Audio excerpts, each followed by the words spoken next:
সবসময় শুধু টাকা খরচ করে ধান্দা ছাড়া আর কিছু মাথায় আসে না? ফোন দাও না, একদিন ওষুধ না খাইলে তোমার পাগল হয়ে যায়। জান দিব না আমার সময় হইলে। বলছিলাম একটু ফোন দাও না।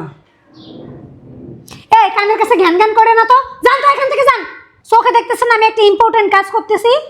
মনে করে বললো কিন্তু। আপনি আমার চোখের সামনে থেকে যাবেন না ঘাট ধাক্কা দিয়ে খাদাইতে হবে? এই কথাটাই তোর মুখ থেকে আমি শুনতে চাইছিলাম। মানে কি তুমি এইভাবে আমাকে ধাক্কা মারলে কেন? শয়তানের বাচ্চা, মানে কি বুঝতেছিস না? একটু আগে আমার মা কি চিন্তা ভাবনা করতেছিল সেটা তোর মুখের দিকে তাকায়া, আম্মার মুখের দিকে তাকায়া আমি আন্দাজ করছিলাম।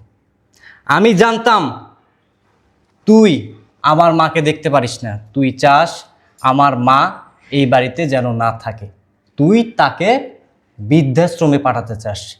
M I right? তুমিই তো বললে, আমি তো শুধু তোমার সাথে তাল মিলাইলাম। শয়তানের বাচ্চা!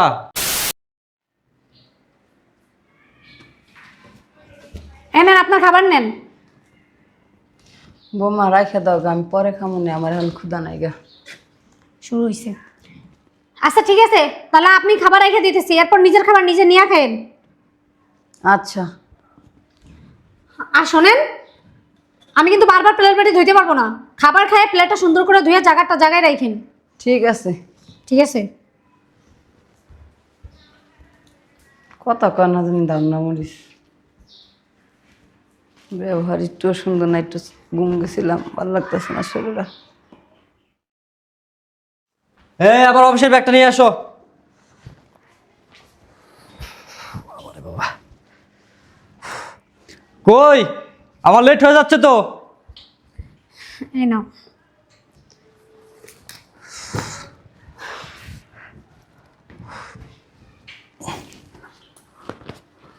ঠিক আছে, আমি তাহলে অফিসে গেলাম। আচ্ছা ঠিক আছে, সাবধানে যাও। বাবা অফিসে যেতেছ? হ্যাঁ মা, কিছু বলবা?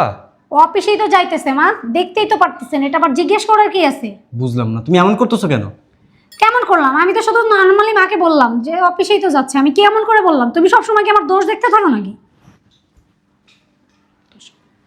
কি হয়েছে বলো?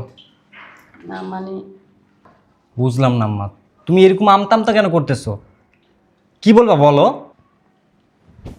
বাবারে আজ 4 দিন হয়ে গেছে, আমার প্রেশার ওষুধটা শেষ হয়ে গেছে। তুই অফিসতে আসার সময় আমার ওষুধটা আইনা দিবি?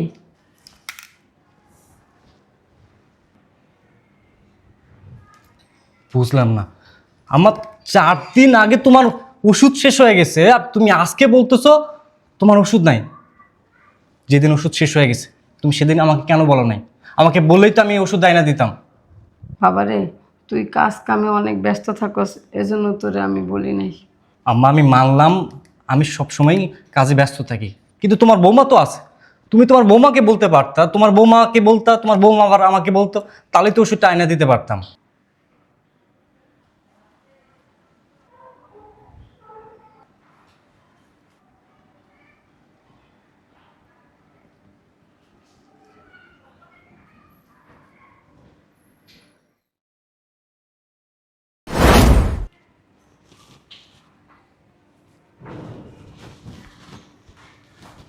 বৌমা,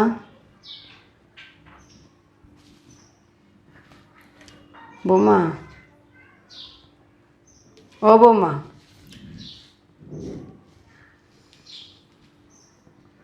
বৌমা, সমস্যা কি আপনার? আমার প্রেশারের ওষুধটা শেষ হয়ে গেছে, আসার একটু ফোন দাও না, কয়ে আইতে গেল আমার প্রেশারের ওষুধটা নিয়ে আইতে। আইসে, সবসময় শুধু টাকা খরচ করে ধান্দা ছাড়া আর কিছু মাথায় আসে না? ফোন দাও না, একদিন ওষুধ না খাইলে তোমার পাগল হয়ে যায়। জান দিব না আমার সময় হইলে। বলছিলাম একটু ফোন দাও না। এই কানের কাছে ঘ্যান ঘ্যান করে না তো, যান তো এখান থেকে যান। চোখে দেখতেছেন আমি একটা ইম্পর্টেন্ট কাজ করতেছি। মনে করে বললো কিন্তু। আপনি আমার চোখের সামনে থেকে যাবেন না ঘাট ধাক্কা দিয়ে খাদাইতে হবে? বুড়ির বাচ্চারা অত্যাচার না দিন দিন বাড়তেছে, আর ভালো লাগতেছে না। মানে একটু শান্তি মতো টিকটকও করতে পারবো না। যখন এসে একটু বসতে দেখবো ওর গায়ে জ্বালা উঠা যায়, খালি কিভাবে আমার জামাই টাকা ধ্বংস করবে, খালি সবসময় এই চিন্তায় থাকে। শালা খাটাস বুড়ি দিল আমার সময়টা, মুডটা নষ্ট করে। দূর।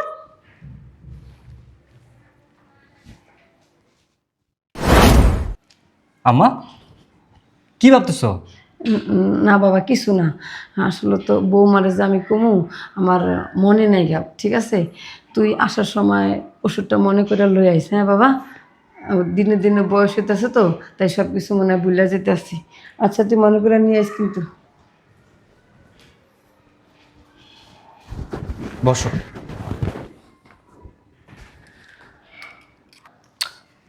সুমাইয়া, মা না দিনকে দিন মানে কী সব চিন্তা ভাবনা করে নিজে নিজে, আমার না মানে মাথায় ধরে না। আচ্ছা, ওই মা কি আমাদের বাসায় বোরিং ফিল করতেছে নাকি? হ্যাঁ, একদমই ঠিক বলছো। আমিও না আজ কয়দিন ধরে সেটাই ভাবতেছিলাম। হ্যাঁ, আমার কাছে মনে হচ্ছে কি মা এই একটা জায়গায় কেমন জানি আবদ্ধ হয়ে মার মনে হয় ধমাটকে আসতেছে, এমন মনে হচ্ছে আমারও। আমি তোমাকে বলবো বলবো ভাবতেছিলাম, কিন্তু বলা হচ্ছিল না। আচ্ছা, আমাকে তুমি একটু সাজেশন দাও তো কিভাবে মাকে ভালো রাখা যায়। এই তো ঠিক কথা বলছো। শোনো না, আমার মাথায় না একটা বুদ্ধি এসছে। কি বুদ্ধি? আসলে কি এইখানে আমাদের আবদ্ধ বাসা তো, মার এখানে কথা বলার মতো তেমন কেউ নেই। তুমি তোমার কাজে ব্যস্ত থাকো, আমি আমার কাজে ব্যস্ত থাকি।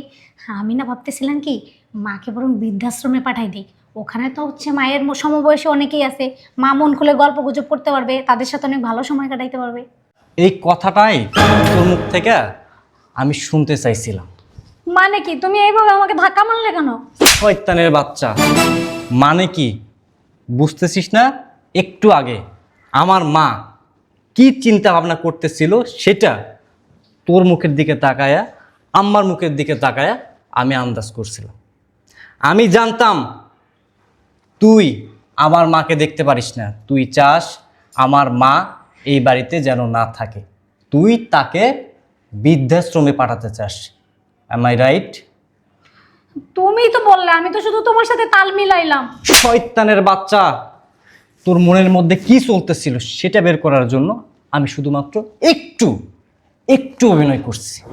সি সি সি সি সি সি। আরে লজ্জা করতেছে না তোর?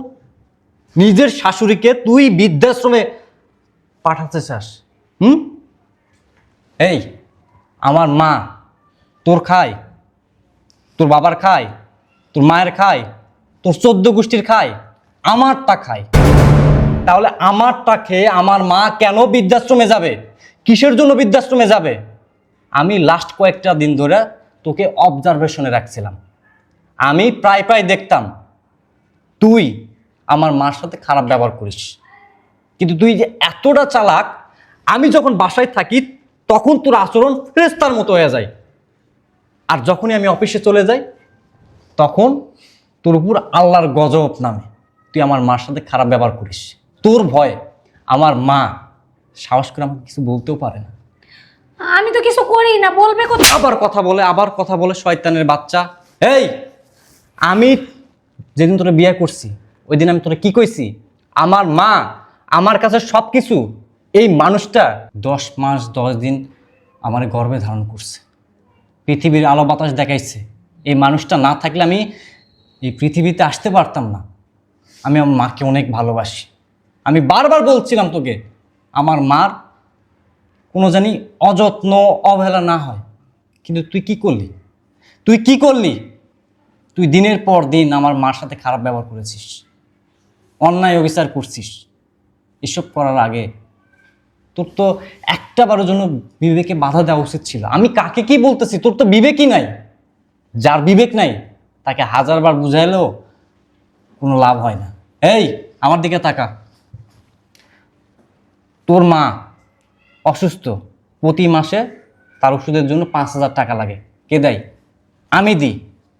তোর ভাইয়ের কলেজের টাকা, তোর বোনের পড়াশোনার জন্য টাকা। তুমি কি এগুলো খোটা দিচ্ছ? খোটা দিব না শয়তানের বাচ্চা। তুই খোটা দেওয়ার কাজ তো করছিস। আমি তো আগে কখনো বলি নাই আমি তোদেরকে ভালোবাসাই, এগুলো দিছি, কিন্তু তোর মধ্যে তো ভালোবাসা নাই। তোর মধ্যে আছে শুধু হিংসা আর শয়তানি। কিভাবে সংসারের মধ্যে প্যাঁচ লাগানো যায়, এই জিনিসগুলো তোর মনের মধ্যে আছে। তোমার মায়ের কাছে শুই না দেখো তো আমি ওনাকে কোনো উল্টাপাল্টা কিছু ওনার সাথে করছি কিনা। আমার কাছ থেকে না শয়তানের বাচ্চা শুনতে হবে না। তুই যে কি জিনিস আমি অলরেডি প্রমাণ পেয়ে গেছি। অনেক হয়েছে, এত কিছু নিজের চোখের সামনে দেখার পর তোর মতো জঘন্য মেয়ের সাথে আর যাই হোক কখনো সংসার করা যায় না। যে নারী, তুমি এটা কি বলতেছো? কি বলতেছি বুঝতেছিস না? শোন, আজকের পর থেকে তোর সাথে আর আমি সংসার করবো না। না না, এরকম ভাবে বললো না। আসলে আমার অনেক বড় ভুল হয়ে গেছে, আমি বুঝতে পারছি। এমন ভুল আমি আর কখনো আরে করবো না। শয়তানের বাচ্চা, পৃথিবীর সব ভুলের ক্ষমা হয় না। তুই যে ভুলটা করছিস না, এই ভুলেরও কোনো ক্ষমা নাই। আমি তোকে ক্ষমা করতে পারবো না, কারণ আমি আমার মাকে ভালোবাসি। যে মেয়ে আমার মাকে সহ্য করতে পারে না, আমার মাকে বৃদ্ধাশ্রমে রেখে আসার জন্য স্বামীকে অনুরোধ জানায়, সেই মানুষের সাথে আর যা হোক কখনো সংসার করা যায় না। তোর সাথে সংসার করলে আমার জীবনে সুখ শান্তি কিচ্ছু থাকবে না। আমার বিয়েরই দরকার নেই, আমারই ভুল হয়েছে তোর মতো এই জঘন্য মেয়ে বিয়ে করা। আগেই ভালো ছিলাম। প্লিজ, আসলে যেটা দেখছো না, আমি অতটাও খারাপ না। আসলে আমার মাথায় যে কি ভূত চাপছে, উনি তো আসলে তোমার মা, মানে তো আমার মা, তাই না? আমি এরকম ভাবে কিভাবে করলাম? আমার ভুল হয়ে গেছে, আমি আর এমন কখনো করবো না। প্লিজ আমার মাফ করে দাও, তোমার পায়ে ধরি, আমার সংসারটা ভেঙে দিও না প্লিজ। আমার ভুল হয়ে গেছে। ঠিক আছে স্যার, পাসার। মাফ করে দিছো? বলো না, মাফ করে দিছো তো বলো। স্যার, তুই যে তোর ভুলটা বুঝতে পারছিস এটাই অনেক। আমি তোকে ক্ষমা করে দিলাম, কিন্তু নেক্সট টাইম আমার মার সাথে যদি কোনো প্রকার খারাপ আচরণ করিস, আল্লাহর কসম তোরে আর সংসারে রাখুন না। তোরে সরাসরি 3 তালাক দিয়ে পাঠাই না দেব। না, এভাবে বলো না। আমি এমন দুঃসাহস আর কখনো দেখাবো না। এমন উল্টাপাল্টা কাজ আমি কখনোই করবো না। এখন থেকে মার কখন কি লাগবে আমি নিজ দায়িত্বে এগুলো দেখবো। আর মার সাথে কিভাবে, আমার নিজের মায়ের সাথে যেরকম আচরণ করি, নিজের মাকে যতটা ভালোবাসি মাকে ঠিক অতটাই ভালোবাসবো। তারপরেও প্লিজ তুমি আমার আর কষ্ট দিও না। আমি আমার ভুলটা বুঝতে পারছি। আমার তালাকের কথা বললো না। তুমি না আমার ভালোবাসা বিয়ে করছো। ভালোবাসার মানুষ ভুল করলে একটু শুধরানোর জন্য সুযোগ দিতে হয়। ঠিক আছে, সুযোগ দিচ্ছি, আশা করি তুই তোর ভুলটা সংশোধন করবি। হ্যাঁ অবশ্যই। হ্যাঁ, এখন চলো, তুমি অফিসে যাও, আমি মার খেয়াল রাখবো। তোমার লেট হয়ে যাচ্ছে। মার কাছে যাবি, গিয়া ক্ষমা চাবি। অবশ্যই, হ্যাঁ এক্ষুনি চাইতেছি, চলো চলো।